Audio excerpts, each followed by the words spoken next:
You are listening to KC Sports Network, the #1 podcast network for today's Kansas City sports fans.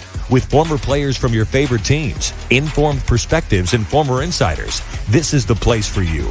You can find us wherever you listen to podcasts, or on our YouTube channel, all over social media, or our morning newsletter, KCSN Daily, dedicated to your Kansas City Chiefs. KC Sports Network is proudly presented by Emprise Bank, your partner in possible.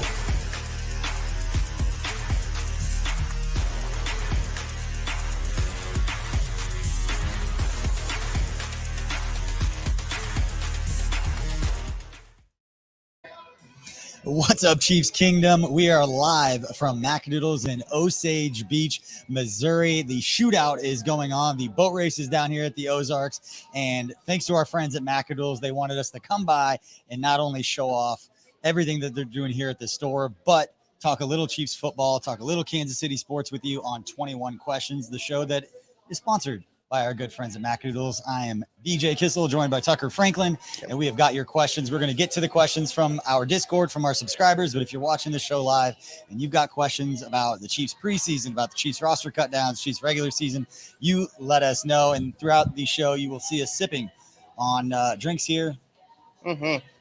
As we're at the little tasting room here at Macadoodles. You come to Macadoodles, you want to know what something tastes like before you buy a bottle of it. You come up to this little room, and experts will be here in their green polos, and they will let you taste something before you go and buy a bottle of it. It's one of the things, Tucker, that makes Macadoodles so special. It's incredible, actually. We've had several people come up here as we were just trying to get ready for the show, get prepared. We got our good bottle here of Five Farms Irish Cream. Delicious, by the way. Want to break a little news about Five Farms? Because Sure. it's probably my favorite product. Let's do it. If you don't already know about Five Farms, it is the best Irish cream that you can find, whether it's coffee, whether it's hot chocolate, no matter what it is. And luckily, it's made by our friends at Holiday Distillery. And so when we came down here, it was definitely what I want to drink. And a little breaking news for you is that Five Farms will be the new presenting sponsor of Outside the Trenches. Look at that. That me, you, and our good friend Nick Leckie. 2/3 of the show's here. Love it. And I love the fact that we're sipping a little Five Farms here on a Saturday afternoon in Osage Beach. So, Tucker, let's get to the questions that we've got from fans. And again, if you're watching this live, go ahead and send us those questions. Yes, make sure to get us those questions. Going into the Discord here, Zach Smirnax, good friend of the program, good friend of the network. First question, I think this is very fitting. What is the thing you're most looking forward to at the KCSN golf tournament? Ooh. It's a good question. I'm excited just to get a bunch of our support. It's a little self-service. Get a bunch of our supporters and people that like what we're doing. They like what we're about. Get them together and to talk a little bit more about what we do with the foundation. I mean, that's the whole point of throwing on that golf tournament, that we do a lot of things for the community. We're still very small. We're still very much getting it going. But we try to give back as best we can. It was going to be a pillar and something that was very important to us from the moment we launched KCSN, was to give back to the community in the ways that we could, obviously being a very small podcast network and trying to grow, but to do good things for the community. And that golf tournament is going to allow us to do a lot of really special things, hopefully throughout the entire year, from Feed It Forward to the Soul of KC raffle to a book drive that we're doing. We'll have more information on that as we get closer, and that's thanks to our friends at Emprise Bank. But trying to give back, I'm looking forward to being able to spread the word about that. And just have a good time. There's a lot of people that we've gotten to know over the years, or over the last year with KCSN. I'm excited about that. I think, I like that. I think that what I'm looking forward to is just seeing everyone, right? We've got a lot of people in the Discord, whether it's YouTube subscribers, KCSN Substacks subscribers that plan on coming. And it's exciting to see those guys in real life, those girls in real life too, those people in real life. So I'm just so excited to put some faces to some usernames that we see all the time. So that's my favorite. I can see it from over here. We got a question from Seth Conyers here on the live show. That question is, which of the Chiefs rookies has the best season this year? Tucker, I'm going to narrow it down to who I think it's going to be between one of two guys. And it's not going to be one of the guys that we talked about all year in the 7th round pick, Isaiah Pacheco. I think it's going to be either Trent McDuffie when it's all said and done, or Sky Moore. I'm going to go with Trent McDuffie. Because I think he's going to be tested. I feel like Chiefs, obviously, we believe that they're going to be scoring a lot of points. There's going to be ahead. Teams are going to have to throw the ball to catch up. And I can see McDuffie just being one of those solid players that we finally get that top draft pick at cornerback that's going to step up and make plays for a defense that we expect to help carry this team well into the playoffs. I really thought you were going George Karlaftis. I thought you were going there. That's where I thought you were going. I've been talking about George Karlaftis breaking the rookie sack record for so long that I thought I should go with somebody else right now. That's fair. I think I'm really looking forward to, Leo Chenal. I think he can be exciting. Not necessarily, I know which has the best season this year. His best season might be different standards-wise than Trent McDuffie. But, I think Trent's an easy guy to pick. Karlaftis an easy guy to pick. Sky Moore, too. That one could be exciting. They've got a really good rookie class. Have you heard about that? Have you heard about how good the rookie class is? And I just did not mention the guy that I still predict to break the rookie franchise sack record set by Derek Thomas back in 1989. Yeah. Did not pick him to be the rookie with the best season. I just feel like, at cornerback, you're on an island out there. And Trent McDuffie silently, hopefully the concussion protocol is something he gets through quickly and he's able to go in that game. Hopefully that's good reason that we've got a couple weeks before the first game against Arizona, but really believe that Trent McDuffie and his value is going to be shown. And I think he had a solid camp just by going out there and not necessarily wowing one way or another, that he was making plays. And then towards the end, the last third of camp, really started stepping up and making plays. We talk about that a lot with a lot of these guys, right? I think Jerick McKinnon was kind of the same way, where he benefited by not doing bad, right? Like a lot of these guys do benefit that way, which I think is good for Trent McDuffie. He even stepped up a little bit towards the end. So exciting year. Here's another question from the Facebook. How will our defense stack up this year? Top 10 or top 5? What do you think, BJ? Wow. That's ambitious. I am about as confident and optimistic of a Chiefs fan as you will find. I see the top 10 to 15. It depends how you do. A lot of people, and we did this for years with Bob Sutton, because the yardage, they'd rank in the 20s. Right. And then in points, they'd be in the top 10 or top 5 a couple times. Yep. I would always go by points, which is not the norm. Most people, when they talk about where you rank on defense, it's always yards. I would always go by points because that is what matters, right? So in terms of points, I would expect them to be somewhere between 10 and 15. If they go higher than that, it's because guys like Karlaftis and Trent McDuffie, Leo Chenal, when he gets in there and mixes in some of these young players, and even some of the new guys like Justin Reed and Deion Bush, and those guys step up. I'm going to hold my reservation because I expect there to be some hiccups with young players, so I don't expect them to come out and play like a top 5 defense with as many young guys as we're going to see. Just trying to hold back those expectations and not be surprised when it takes half a season for those guys to get that experience, step up, make mistakes, learn from those mistakes. But I'd say somewhere between 10 and 15 when it comes to scoring. Higher than that, and you're talking about a Super Bowl team. Yeah, I mean, Patrick Mahomes just needs an average Super Bowl defense. team anyway. Yeah, he just needs an average defense. Yeah. If they're an average, I think they're going to be good. We got another good question here. I think a question $1 million that all of Chiefs Kingdom is asking right here. This has become something that we talk about so much, but the Tyreek Hill comments, and we're driving down the 3-hour drive down from Kansas City here to Osage Beach. Again, we're at Macadoodles in Osage Beach, Missouri. But why does Tyreek keep talking about the Chiefs? At one point, just thought he was trying to promote his podcast. I still think there's something to it, Tucker. But you had made a comment about a conversation you were having with somebody else, where it's like he's almost like trying to convince himself that the reason that he left the Chiefs was, correct, and it doesn't feel that way from everything we've heard from the Chiefs. They've said all the right things. It seemed like when he first left, he said the right things, but the longer we get away from it, it seems like the more he's doubling, tripling, quadrupling down on stuff. And now it's getting personal with Patrick Mahomes and his family, and that it's just sad at this point. I think he's always going to have some people that support him in Kansas City because he helped us win a Super Bowl. Absolutely. But the more he talks, the more people will remember, and the reverence in which people talk about his time in Kansas City will definitely be affected the more he continues to open his mouth and say things that there's no reason to say a lot of the things that he's saying right now. Yeah, I think that conversation I was having, I can't remember who it was with, but I do think that he's almost a victim of Drew Rosenhaus trying to get more money. I hate to say that, but it almost seems like that. It seems like every day he's trying to say something else to make himself feel like he made that right choice. It's sad to see. It really is. I don't want to have to not like Tyreek Hill. That's the hard part, is I want to like Tyreek Hill wherever he goes, but he's making it very hard for Chiefs fans, not just us, just all Chiefs fans in general, to support him, and it's really disheartening to see. Yep. Let's see. We got some more questions now here. We stop talking about it because it's only feeding what a lot of people believe is the reason that he's doing it. I see Cameron in the comment section a lot, and Cameron is a Saints fan. Okay. He or she, I guess I shouldn't say. Dan Sorensen and them coming for y'all. It should be noted that they have a lot of former Chiefs on that team. Yeah.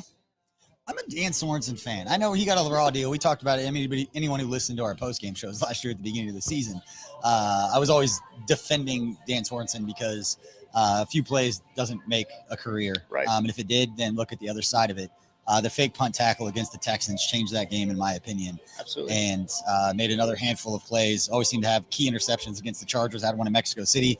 Had one down in the last game to ever play in Qualcomm. Had a fantastic diving interception in the end zone, and that's a guy that completely worked his ass off. I was always in the film room. I know that picture that Tyrann Mathieu put out at the Super Bowl of him studying. That was completely normal for him. I spent 6 years working for the Chiefs, and I've told the story before. I don't know how many times I walked by the players' workroom where they'd watch film and didn't see Daniel Sorensen sitting in there.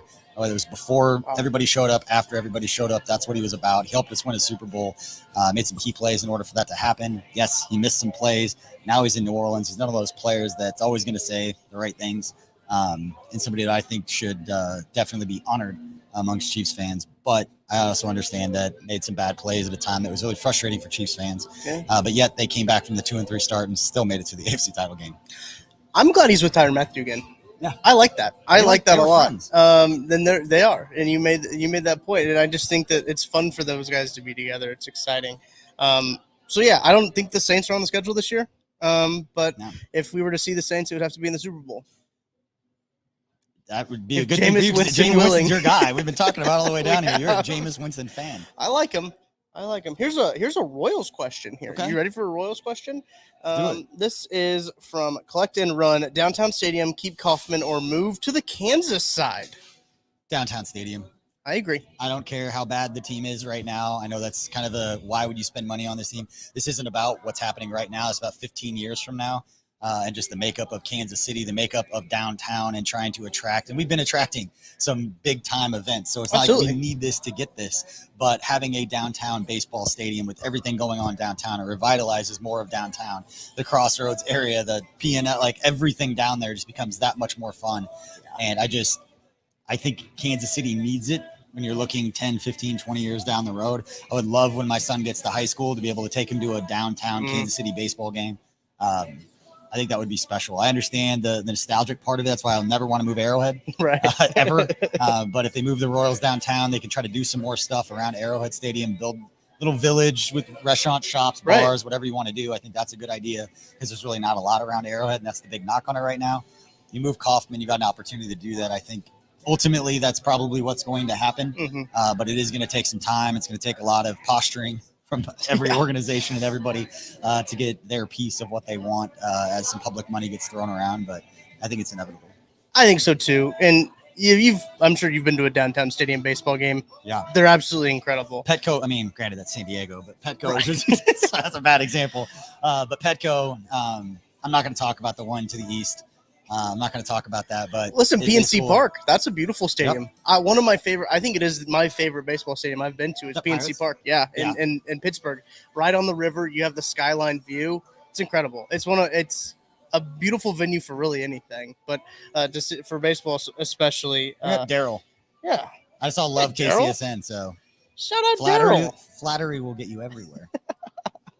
He says, do you see us winning 11-plus games this year with the difficult schedule? Historically difficult schedule. I think 11-12 is right around where I expect him to end up. I do think that there are going to be some hiccups, especially early in the season with all the young defensive players. We talked about that before. I think that expectation needs to be set in amongst all Chiefs fans as much as we hype these guys up. We talked about it during the draft, hyping these guys up, the success that they're going to have.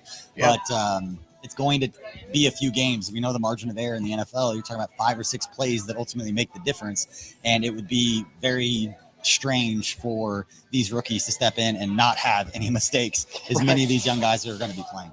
I'm trying to look up real quick. I believe the Chiefs over-under set by our friends at DraftKings Sportsbook is at 10.5. I believe that was the over-under set. Historically difficult schedules. We talked about that first part of it is stupid hard. Yeah. Like it's like literally the hardest schedule ever. If you like to bet, you want to go to DraftKings, use promo code KCSN. We appreciate that. Gotta be in Kansas. Here's another subscriber question. What do we got? Another subscriber question. Here we go. This is a good one for you, BJ. I got this one off the top of my head here. BJ, this is from Andy Nagel from the Discord. Okay. He asks, what makes the Chiefs such a special organization compared to others in the league? It's a good question. I think they get things right.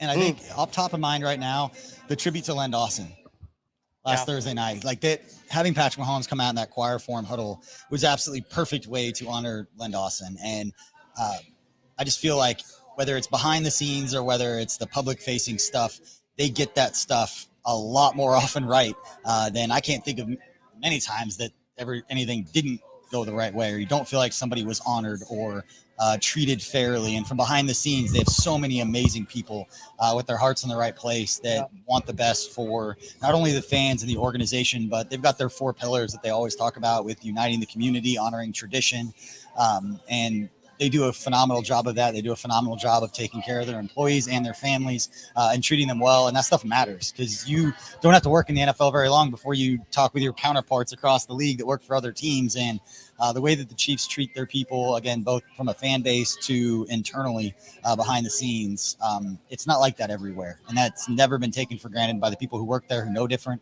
I was only there 6 years, so I just started to learn some of the differences with some of the other teams in the league. But they really do a phenomenal job of taking care of their people. That's one thing I've learned too, doing the Beyond the Game podcast. Kendall and Lamont talk to a lot of people from a lot of places around the league. And some of their time does cross in Kansas City. Some of their time is not in Kansas City. So you get to hear some of those interesting perspectives. But a lot of the times when they talk to guys about Kansas City, they just say it was different. Yeah. Even, they weren't, winning all the time like they are now, but it was still different culture-wise. And Andy Nagel even pointed out, it seems like it starts with Clark Hunt a lot of the times when it comes with that. And I believe Andy Reid said in his press conference that idea of the choir huddle was Clark Hunt's idea. And that just works down that way. So that just makes it, I think that's perfect. I think that just getting your insight on that of what makes it special, because, you don't get that everywhere. Yeah, it was perfect. I mean, if that didn't hit you in your feels, then you're not a Chiefs. You're not a Chiefs fan, because Len Dawson meant so much to so many generations of Chiefs fans that saw him as a player, to know him as a broadcaster. The stories of him going from practice straight to the newsroom with the tapes from practice and cutting stuff that doesn't happen in today's NFL. But whether it was inside the NFL and all the different things that he did, there's generations of Chiefs fans that knew about Len Dawson. And again, phenomenal job by the organization. And with no inside information here, I'd be really surprised if they were done honoring Len in a lot of ways, because for Mitch Holthus and all those guys that spent so much time with him, they're going to do anything they can to continue to honor Len's legacy. They did say they're going to wear that 16 sticker all the rest of the year. So I think that's a good little tribute to that. I like that a lot. This is another question from our Discord. It's from Lee87. Tucker and BJ, if you were not allowed to choose the KC metro area, where would you choose to live and work? And what would you do without KCSN to occupy your time? Kind of a loaded question. Put that out again. Sorry, I was looking at that too. Okay. Lee says, if you're not allowed to choose the Kansas City metro area, where would you choose to live? We'll start with that part of it. Probably down near Table Rock. We talked about it driving down here. I just love the lake. I love Table Rock area, Osage Beach, the Ozarks, all of it. Ozarks probably skews a little bit more towards the younger crowd. Your Fair age group. Give me a little bit of quiet time on a lake. We go to Table Rock with my family in June. My mom rents out a houseboat for us, and we all go find some cove and hang out for a few days with my sister, brother-in-law, and my nephew. I just love the lake. I spent 4 years living in San Diego. It's absolutely beautiful. Love the beach. Love a lot of things about San Diego. But give me some quiet time with my family away. Watch the Yellowstone, buy some land somewhere, and just get away from people. Seems like it'd be amazing. As long as I have an internet connection, I feel like we could do KCSN from anywhere. That's fair. I think so too. I've been thinking of Winnipeg in Canada. Yeah. Okay. You know what? That's one of my things. I want to get out of the country. Before? No, I just want to get out of the country sometimes and just experience the other side of life, right? I feel like you just buy an RV and you just live wherever you ran out of gas. Tara probably wouldn't do that. I would do it, but Tara, that's a hard sell. I've already tried to talk to her about it. I got a question from Patrick. Oh, yeah. Let's throw it up. Patrick Fee, I feel like not enough people are talking about Russ being in Denver. As we get closer to the season, what are we thinking he'll do this season? Any concerns? Talking first half of the season or second half of the season? First half will be an MVP candidate. Second half, he will not be. We talked about this before. I think Russell Wilson is good enough that they're going to play spoiler to other teams, whether it's in the division or other teams that they play. I do think they have enough talent at wide receiver, that they've got some studs over there, but At the end of the day, I don't think they have the firepower overall and the depth on the roster. But Russell Wilson is and can play at an MVP level on any given Sunday, to use that cliche. Right. So do feel like there are going to be times where he steps up and plays like an MVP. And there's times he's going to go out there and struggle, and I don't think they can consistently put it together to make a lot of noise. But I do think that they can jump up and beat some teams that need to win that game in order for themselves to get a chance at the playoffs. I just hope it's the Chargers.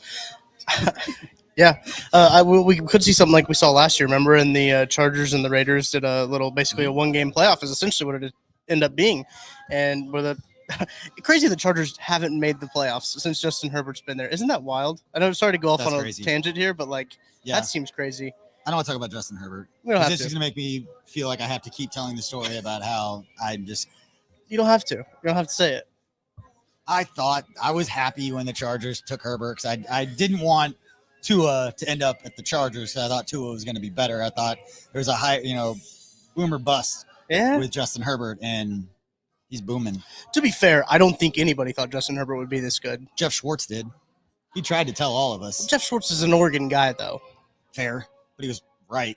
He was. But was this just because he didn't have that personality you see from other quarterbacks? He's kind of a quieter guy, and now that you hear those stories, you actually love it. Like him going back in the offseason with his 3 buddies, just road tripping from San Diego, stopping off Pebble Beach to golf, and hearing the stories about that. It's going to be fun, though. It's going to be fun. The AFC West, said before, with all the competition, all the stuff that from Khalil Mack to J.C. Jackson, all the moves that the Chargers had made, Devontae Adams going to the Raiders, obviously Russell Wilson going to the Broncos, I will be insufferable when the Chiefs win the division for the 7th straight year because the rest of the fan base, every fan base, there's going to be so many receipts throughout free agency when the Chargers, Raiders, Broncos made all those moves that, they feel like it's their time, and NFL does a better job of selling hope than any other professional sports league out there. 32 teams are going to win the Super Bowl when you come in August. What I was going to say about Russell Wilson before I got distracted by Justin Herbert, who is pretty much Gardner Minshew but good, if we think about it. The Tim Patrick injury, I think, is going to be huge, a bigger to that team than I think that a lot of people realize. I can't remember who it was. I think it was a Fantasy Footballers podcast. Talk about people don't give Tim Patrick enough credit because his name's Tim Patrick. Like, he doesn't have a cool name. He just has a basic name, but he is a really good football player. He is a very good football player, and I don't wish injury upon anybody. No. And actually, at this point, we've talked about this before on the show, Outside the Trenches, that we're at Chiefs are at a point where you don't have to root for injuries. You don't have to root for, I hope this team isn't as good. If this guy goes down, it's a good thing. Send your best against our best, and we're going to be better than you. I love that. I love that mindset. Jeff C. sent us a question here. Do the Chiefs push that probably mean do the Chiefs push team first even with contracts? Look at Patrick not having the highest at his position. Same with Kelsey. Makes sense with the Tyreek situation. I think that's a logical kind of line to draw. What do you think about that? I think the conversations happen, whether or not they all end up public and that it's framed as this was a team-friendly thing. I think obviously when you're looking at Patrick's deal and Patrick's talked about it and you see the framework of it, but I feel like everyone's going to have that kind of buy-in because that's what the Chiefs are about. From Clark Hunt to Brett Veach to Andy Reid, it's, hey, we want to take care of you. We want to make you the highest paid at your position. We want to make sure you're taken care of financially. But at the same time, we got to make sure that you don't hamstring our ability to continue to put talent around you. So I think because the Chiefs are so good at that family atmosphere that Coach Reid preaches and no distractions, and it's about football, it's about us staying together, it's about not publicly kind of going after each other, which is something that Chiefs are never going to do. And you're never going to hear Coach Reid say anything negative about a guy, and that's not because he's worried about saying it publicly, it's because he wants to build guys up. And then you hear, especially around draft time, where a lot of the analysts will talk about all things a player can't do, whereas coaches and evaluators look at the skill set, the things that players can do, what they are really good at. How can we utilize that within the scheme of what we do and accentuate and highlight the skill sets that are unique, those unique traits to make a guy stand out. And I think that, the team atmosphere is preached. And I think every player should want to do that. But as we've seen, some players want to make it about themselves a little bit more. And once that kind of thing turns, then they're no longer a part of the organization. I understand wanting to get yours, right? I get that. I understand shortest career span of any professional sport. I understand wanting to get paid. So to see these guys in the Chiefs organization seemingly take team-friendly deals, I think is not nothing. I think that's big. Travis Kelce, and I think I read this, and somebody will correct us, but yeah, I think it's true. He's never been the highest paid tight end in the NFL, which is absolutely amazing that we're in that position. But he's still a guy that whenever he is done playing, I think will make more money after football than he does playing because of his personality, the way he genuinely can, he's got the gift of gab that he can talk with anybody about anything. He's a genuinely good dude. And I'm excited to see what he does, not just finishing out his career, however long that is, hopefully several more years. But after football, he's going to be somebody who's going to be around, and he's going to represent the Chiefs organization for a very, very long time. Couple of comments I want to throw up here. This one's from Greg Graham. Chiefs, baby. I would love for the Chiefs to keep the choir huddle all year. That would be pretty cool. That would be cool. I don't know the logistics. Is there a difference, in terms of like keeping the secrets in, or I don't know. Why did they go away from the choir huddle? So I don't know. Some questions to ask here. So I want to get back to the Discord and some of these questions that again, while he's looking up the question in Discord, we are at Macadoodles here in Osage Beach, Missouri. We appreciate Macadoodles as the presenting sponsor of 21 Questions, where the majority of these questions, when we don't do the show live, all of the questions come from our Discord server, which is for the paid subscribers of KCSN Daily, our daily newsletter at KC Sports Network. If you're somebody who likes to read, if you like to read analysis, 6 a.m. every day, we have got analysis from Kent Swanson, Maddie Lane, and Craig Stout. And then the afternoons, our guy Charles Goldman will always have an afternoon update for you. Comes out between 4 and 5 p.m. That's got the news of the day. So, and that you get those for free. So you don't have to be a paid subscriber to get a lot of our newsletters. So you can check that out on our social media. Go to kcsn.substack.com,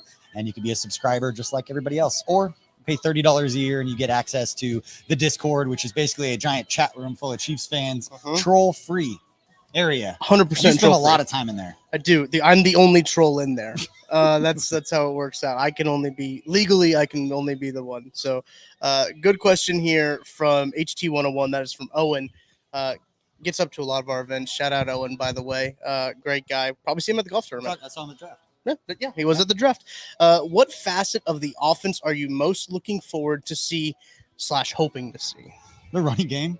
Yeah. It's taking Patrick Mahomes for granted at this point. I'm hoping to see the running game. Not that I think they're going to utilize it more, but I think that it could be more effective. And I think what we saw throughout the preseason, I made a big deal of the first 2 games, 30 carries for 45 yards from the running backs. And then a third preseason game, and I get it's a third preseason game. Take in whatever stock you want into that game or no stock. But it would be nice to see the Chiefs get that running game going. I believe Clyde Edwards-Helaire, for everything that's been said about him, comes in as a rookie, doesn't have a huge impact, and then or doesn't have the season that a lot of people, and myself included, thought he was going to have, and then gets banged up last year, comes back healthier this year. There were a couple runs in the preseason where I was like, ooh, there it is. Yeah, there's some bursts that we hadn't seen. So I'd love to see Clyde Edwards-Helaire go out there and have a really good season relative to what an Andy Reid running back on a core of the team with Patrick Mahomes under center can have. But to add some value, I want to see the running game. Yeah, I think that's got to be what the Chiefs are able to implement a lot better. Like, because we talk about this a lot with these Chiefs teams, with these Andrew Chiefs teams, their ability to close out games sometimes is lacking in that department, and developing that run game can help. The offensive line is built for it. I think that's what makes it so exciting. Nick Lucky always gets excited about the running game and the lack thereof. It always disappoints him. Answering this question for a minute about what we're excited with the Chiefs offense, and not one of us have talked about Juju, MVS, right? Sky Moore, obviously Travis Kelce, the greatest tight end to ever live. That says something about where our heads are at, just to kind of taking that 15 for granted, but just expect him to go out there and make plays and do what he does. Yeah, I think that also MVP season for Patrick Mahomes. I anticipate him to come out here and play incredibly lights out. There's no reason for us to think that he won't. In the preseason, he played incredibly well. So putting those expectations on him, I don't think are that too out of pocket. At MVP season, I mean, he can do it. For all his street ball crap. You're going to hold that line all year. There are so many receipts out there. I just hope he tears it apart. You're going to hold that line all year. Okay. Here's one from Casey. Who do each of you hope makes the team, and who do each of you hope gets through to the practice squad? This is a really good one. My one probably would have been Matt Bushman. He had a broken clavicle. Somebody brought up in the Discord, too. Snead was only out 3 weeks with a broken clavicle. Yep. So very good chance he could hit the PUP list. I think then it's only 4 weeks if he hits the PUP list right now. Maybe sneak him on that way. I'm trying to do the math, trying to crunch the numbers for Brent Bushman to make the roster. But I think if he does make the roster, it's going to be a practice squad guy. Yeah. They need an inline guy, though. We've talked about this. I talked about that on yesterday's KCSN update. Talking with Kent Swanson after the post-game show, they might have to go out and get someone who can block because they don't really have anybody right now that can block on that in that tight end. And that's room. not those guys' skill set. It's not a knock on those guys. No. Not their joker tight ends. It's not what they're about. It's not what Noah Gray is about. It's not what Jody Fortson is about. They had two blocking tight ends and they both got hurt. Is what happened.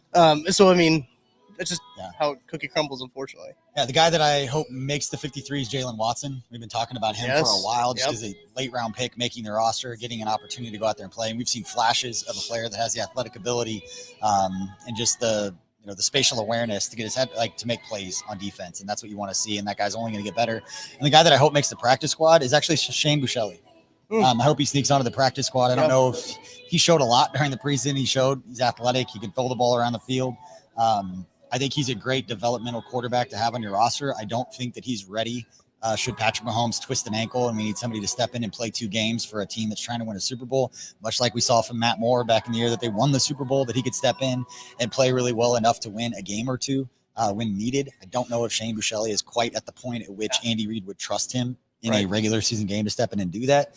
I don't think they're going to keep 3 quarterbacks on the 53 just from a number standpoint. But if they can keep Shane Buechele on their practice squad, I think that's a great sign and a quarterback to groom and just have him around for a year on the practice squad, to be around those guys and be around 2 veterans. Call Patrick Mahomes a veteran now. I think that would serve the Chiefs well in the future. Yeah, I like that a lot. I wouldn't be surprised if he got nabbed by another team either. Greg Graham just said that he's worried somebody will pick up Shane. That's what I was about to say. I think that somebody could pick him up. I want to talk about this from Maddening here. Why everyone leave McColl out when naming wide receivers? We literally just did. He's right, but I don't think that's an indictment of McCole Hardman. I think that's saying that this wide receiver room is just so deep. McCole looks to be the 4th wide receiver, probably 3rd or 4th. The ceiling of those guys, I wouldn't be surprised. I mean, Travis Kelce would lead the team in receiving, and then Juju.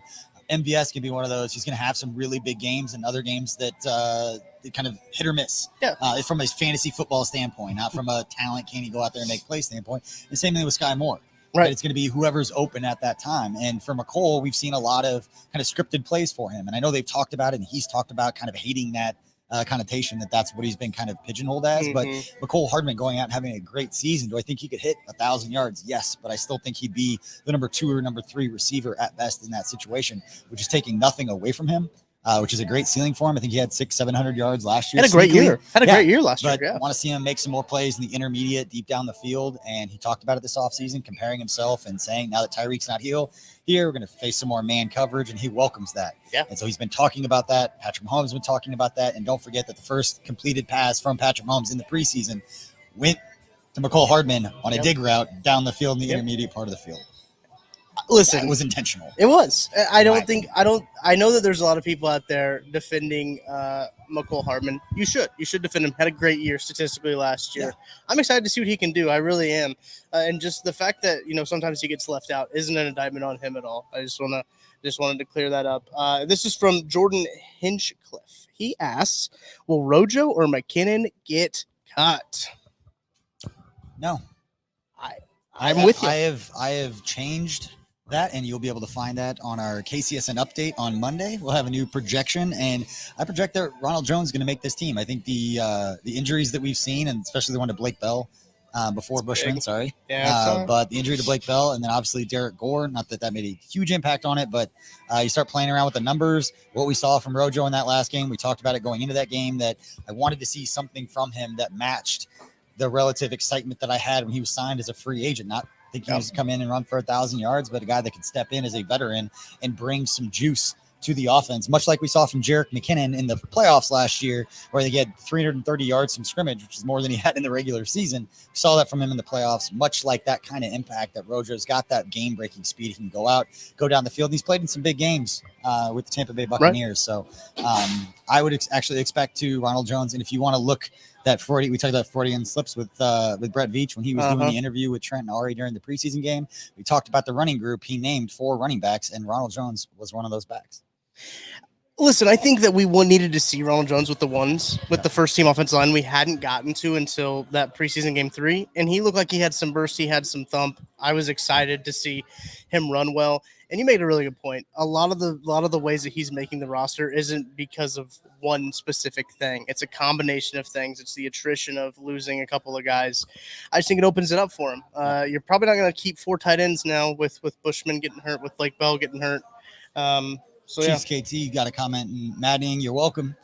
Thanks for joining us, and everybody out there, please like and subscribe for watching live on YouTube. Like and subscribe, turn those notifications on. We have all kinds of content that is coming to you over the next couple of weeks. We're going to fire up a couple more of our video breakdown series with Matt Castle and Derek Johnson. We haven't even said that anywhere yet. I don't think that those guys are going to be back. Matt Castle will be breaking down the offense with Matt Hamilton, football producer from Good Morning Football. Those guys will be breaking down the Chiefs offense each week. And then Derek Johnson, Mike DeVito, and our friend Craig Stout will be breaking down the defense each week. And that should be a whole lot of fun. That's going to be a lot of fun. And this comment here from Chief KT, Rojo is the perfect type of player you need when you're at the goal line. He adds that I think that the backs don't have right now. I think the combination, he adds that aspect to it. Let's see. Great content, guys, from Tyler Harris. Look at that. Thank you, Tyler. Let's go. Truth Synapse complaining about our sponsorships getting more annoying with the ads. I'm sorry. That's how KCSN is made possible. And so we do not feel like we have a ton of ads, but anywhere you find anything nowadays, you got to have ads to pay the bills and to make all of this possible. So we appreciate our friends at Macadoodles for supporting us and supporting what we are doing. And we apologize if it's too much on the user experience, but we feel like we don't try to overdo it. And that's something we think and spend a lot of time thinking about. Yeah. We love Macadoodles. Awesome. I love it. Yeah. Look at us right here. Look how great the store is. Dude, we're standing in a tasting room where you come to a Macadoodles, and there are multiple Macadoodles coming to Kansas City over the next couple years, including the one opening up in Lee Summit, hopefully sometime this fall. We'll have more information when we get a solid date on that. But there are Macadoodles coming to Kansas City, and they have a tasting room where if you don't want to buy a bottle of something, you come up, you find the tasting room, you say, I want to try such and such before I buy a bottle. They'll whip it up for you, hand it to you, and say, how do you feel? Like, I love it. Go buy a bottle of it. It's perfect. Here's a good one, BJ. This is from Steve Gray, friend of Steve Gray in the Discord. What's the bet between you two for the K-State Mizzou game? Do you want to do that right now? Sure, we can live work it out. What do you want to do? I don't know. I choose a seltzer, you have to chug. Okay. And you choose one I have to chug. I think that's fair. Yeah, that's a good one. I'll be there. I'll be in Manhattan. So if you're in Manhattan, Mizzou or K-State fan, doesn't matter. Come say what's up. I'll be there. I don't know if we're going to be there. We kind of go day to day with the kids. Yeah, fair. There's a lot going on. That's fair. I bought these tickets a while ago. So you were excited about it. We talked about doing live shows, and you were like, I'll be at that game. I was like, I want to. Every other host we have on the K-State and Mizzou side is going to be at that game, so we can't do a show. Everybody's going to be there tailgating, having a good time. Don't want to work. I don't blame them. I shouldn't. Not really. A good time. Not really. Anna M says Mahomes for president. So there you go. Here's one about Shane Buechele as well from Cooper. Do you see Shane Buechele becoming the number 2 next year? I'm not going to put anything past him. I don't know how long Chad Henne's going to continue to play, and if Shane Buechele can be a valuable sounding board for Patrick Mahomes and Coach Reed and Matt Nagy and Eric Bieniemy, if they're all back and they have confidence that he could step in and win a game in a situation that he needs to, those are 2 things that you're looking from your backup quarterback. So I absolutely think somebody's going to eventually be the number. Chad Henne is not going to be Patrick Mahomes' backup for the entirety of Patrick Mahomes' career. And so the fact that Shane Buechele has come out and showed some athleticism, and the fact that he trains with the same guy that Patrick Mahomes does, and our friend Bobby Stroop, I think that's something that is going to serve him well. Takes it year by year with Chad Henne too. He keeps signing 1-year deals. I don't know how old he is, but like he's not the youngest guy out there. So I think that looking at a younger backup isn't Oregon bad. Fishing. Hey, BJ and Tucker, been fishing. What have I missed? What's wrong one? Not a whole lot. We're hanging out at Macadoodles. Go back to fishing. Let us know if you caught anything. There you go. Well, the comments are rolling in. Yeah, Darius. Did you stay and watch the fireworks last night? Rough one. I was at the Royals game last night. Did not stay to watch the fireworks. Was sitting at a good spot to watch all of the Padres home runs.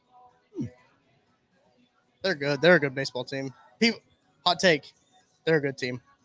Even without Fernando Tatis. There was a lot of Fernando Tatis jerseys there last night. They're probably upset that A lot of he kids cheated. wearing Fernando Tatis jerseys. So it's like I see that and I'm just like, it's all right. Let's see what we got here.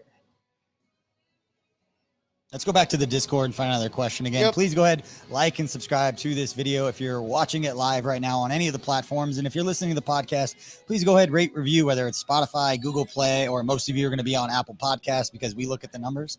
And about 75% of you are on Apple Podcasts. Go ahead and please leave a review and let us know what you think about what we're doing. It does matter for the algorithm and for more people to find out what we're doing.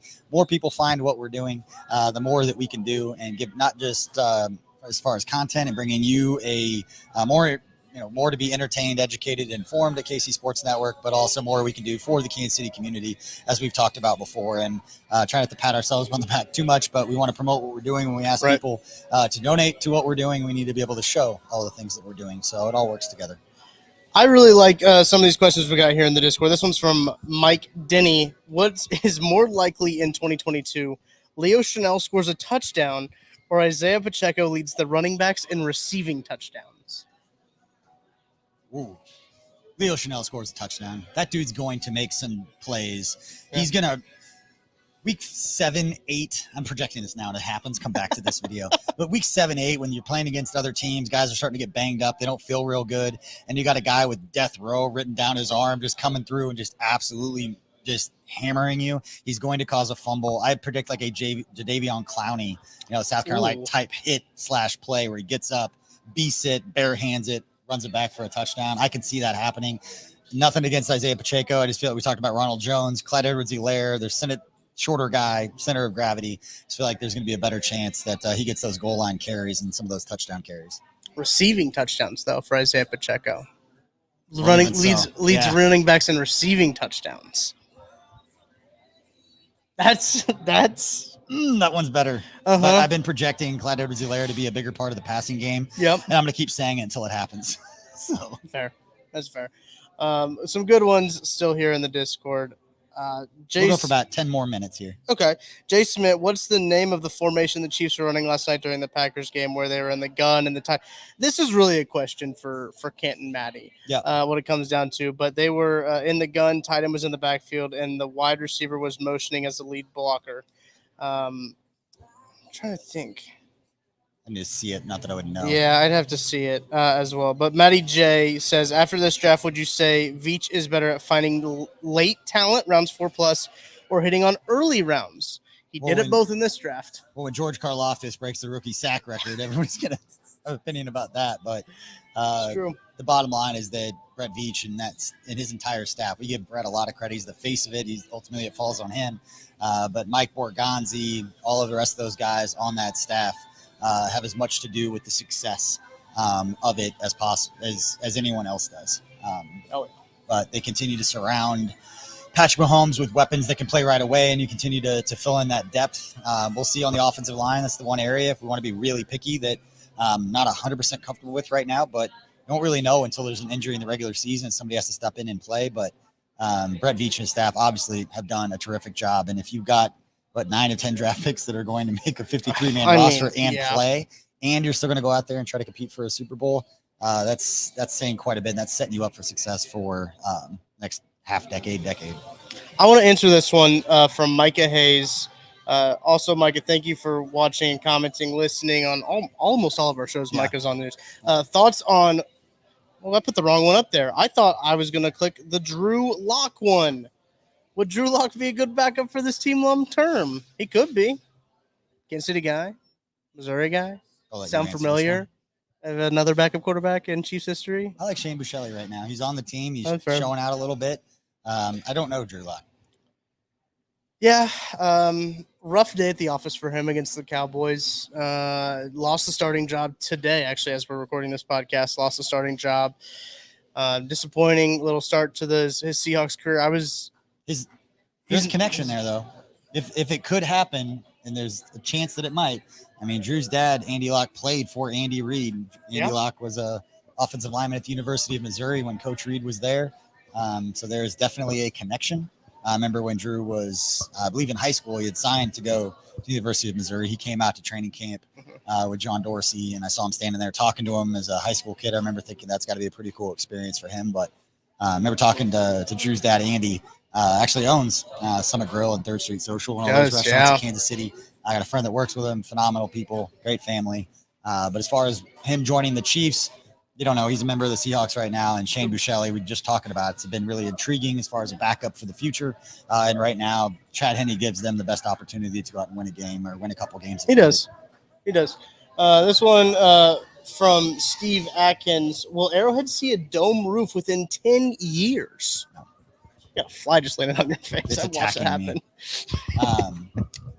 I don't think so. I think, if anything, they would rebuild it. I don't think they're going to spend tens of millions of dollars to build a rolling roof or even a regular roof. They could do the Soldier Field thing where they just built a field around their other field, so they just dome in Arrowhead. They just put a big, huge glass There's dome the Home Depot, it. We'll help you with a project of any size. Yeah. It's called, we need you to help us dome Arrowhead. That's false advertising. Do you remember the project that they had pitched for a little bit, that they were going to do like a retractable roof to go over both stadiums? Yeah, that was 40 years ago. They have the tracks, they had it built in to do that. I didn't know that. I knew that, I didn't know that they were going to, how far they got along into it, but I know that they talked about just putting a retractable roof over both of them. Can you imagine? That'd be insane. What about in between games if they just made it that parking lot that goes in between the two? Right. And the Tickets for Less tailgate, the whole tailgate area was all domed. So even with the weather, you could be partying. I'm into it. I just don't think they're going to spend the money on that compared to just knocking it down and building a whole new stadium with significantly less seating. I don't think the times of building huge stadiums with lots of people are down. That's going to be fewer seats, probably more expensive, more suite type. Some exclusivity there. Yeah, you can get more money with making it exclusive. Yep. All right, let's take a couple more from the Discord. This one is also from our friend Mike Denny. BJ, if everyone in the Discord got an at-bat against you right now, not all at once, obviously, what % of us are you striking out? Not a lot. I didn't strike out a lot of people. That was not great. I did not throw hard, but the ball moved a lot. I knew exactly where it was going, had a good changeup. So I would get a lot of ground balls. I don't know how many people would hit the ball hard, but I don't know how many people I would strike out unless you just don't play a lot of baseball or you're waiting for it to go right down the middle to swing at it. That ain't going to happen either. So what's your percentage? Striking out? Yeah. 20%. So I think there's 427 people in our Discord right now. So 85. That was fast math. There was no way I could have done that in my head. We learned that on the way down here. Zero chance I could do that math in my head. Okay. You got anything? There is Kansas City, Kansas, for those who don't know our geography. That is true. There is Kansas City, Kansas. I think this is a good one to end on. All right, if you're okay last with question here. Again, we appreciate everybody who's been watching this on a Saturday afternoon, whether you're watching the Northwestern Nebraska game. We were catching that at lunch today. Gotta check the score of that once we hop off here. Yeah, shout out Kent Swanson for giving me the update of more like Scott lost. Am I right? Very Kent-like tweet there. Incredibly Scott or Kent-like. Am I leading into the one? No, Brandon W. When is the next Tucker and BJ travel vlog series? We were going to do it on the way down, and then we forgot because we were talking business all the way down here. Yeah. But we'll be going back to the Shrine Bowl. We're driving out to Vegas, so I'm gonna get that probably fired up again. Maybe let you drive a little bit. See, like when I was driving. I never said that. We have video proof. That's when you hit the cattle guards. What you're talking about? Yeah, that was a good one. I just had to. The semi was coming through that small town. Remember, we almost ran out of gas. Oh yeah. And I pumped. We thought we were gonna run out of gas in the middle of western Kansas, and then we found the Shell out near Liberal. I just remember driving as a kid. There's the sign that said Hell. It was in Liberal. Yep. I always remember as a kid driving out that way, going to anywhere on the West Coast. You either take the northern route or the southern route through, heading towards Tucumcari. Yeah, those West Coast drives are tough. It's a lot. It takes a lot longer to get out there than it does to go out east. I enjoy the vlogs. I enjoy showing the personalities a little bit. Obviously, we do a lot of Chiefs content, and you see us having fun with that. But the beauty of KC Sports Network and everything that we've been doing is we generally all like each other. We like spending time with one another. We'll do some of those out in Vegas. We're going to take a bigger crew out there this year and get great draft content like we did this past year. We sit down with Isaiah Pacheco, talked about what it mean to join the Chiefs, and then the guy gets drafted by the Chiefs, and we got to sit down with him on draft night. So go check out our YouTube channel. You can find that interview along with some others, but that made it really cool. Yeah, you get to take more people so I can vlog more is what it's going to be. Yeah, so not a lot of extra room in that car. We have a lot of equipment that we got to take out that way. Plus our golf clubs. That's Gotta true. make sure we get some golf in while we're out there. Great course out there. Valley High. That was a wonderful course. Yeah. Yes, it was. Well, thank you so much to everybody who has been watching this. We appreciate your support of KC Sports Network and what we've been doing over the last, 16 months since we got this thing started.